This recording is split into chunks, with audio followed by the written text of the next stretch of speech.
in my current leadership team, I do have a procurement function which is sort of more very focused on the GCCs in India and Philippines.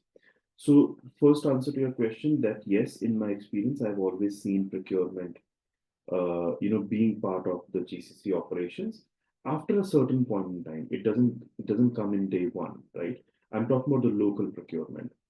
So, see, uh, like any other function, whether we talk about HR, whether we talk about finance, procurement also needs to be fully aligned in terms of the ways of working, in terms of the processes, to the global procurement practices, best practices, policies, and so on. What I have done is that I proposed and implemented a tiered approval system, which was based upon or which is based upon value and risk with increasing autonomy threshold, which is tied to the performance of the local procurement function, right? So it is not about, oh, you know Okay. what, since I'm managing India operations or Philippines operations, anything to do with procurement, whether it's, a procurement in terms of finding local partners, for certain kind of services, I will make my own decisions. All these decisions are well within the decision rights that are defined at a global level.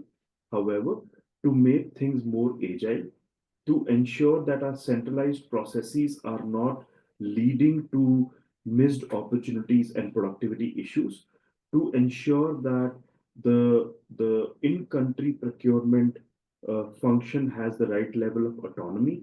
That tiered approval system had been very handy to me. Number one. Number two, I also implemented very robust uh, controls, which are very robust controls and reporting mechanisms, which provide that level of transparency and assurance to headquarter-based procurement functions, right?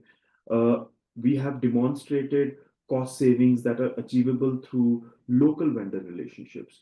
We have had situations wherein our headquarter procurement function would want us to work with a particular service provider because we have a global relationship with them, but not always. And I'll give you an example here.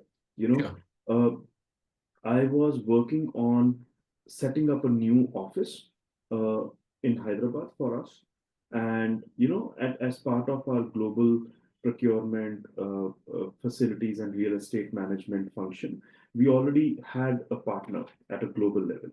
And obviously, I would not name the partners, but, the advice that I received and my procurement director received was that it would be good if we can work with a global partner because they understand our standards, they understand how we operate. We already have our MSAs in place with them, and we may have certain cost efficiencies with them as well since we work with them on a global level, uh, which is an advice that we took. We The only point that I made was that while I will be working with the global service provider or the vendor that we have, I would also evaluate the local ones. Who understand the local needs.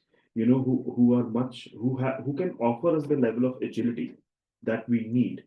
For that. So ultimately, we collectively, me and my global counterparts, we collectively aligned on using a local vendor because we were able to demonstrate that we will be able to achieve our objectives of setting up this new office without necessarily compromising on Signant standard, without necessarily compromising on cost savings or cost efficiencies that we would have got from our global partner. So those are some of the things. The other thing, Shankran, which is very important from a procurement perspective is, you know, it is always good to start with non-critical categories to build that trust and establish that track record before expanding into strategic procurements at a local level. It is important that you develop specialized local procurement expertise, including uh, that knowledge and understanding of regional suppliers and regulations. Have the clear guidelines for vendor selection, which again should be matching with the global with the global standards, implement the right technology solutions to provide the right visibility.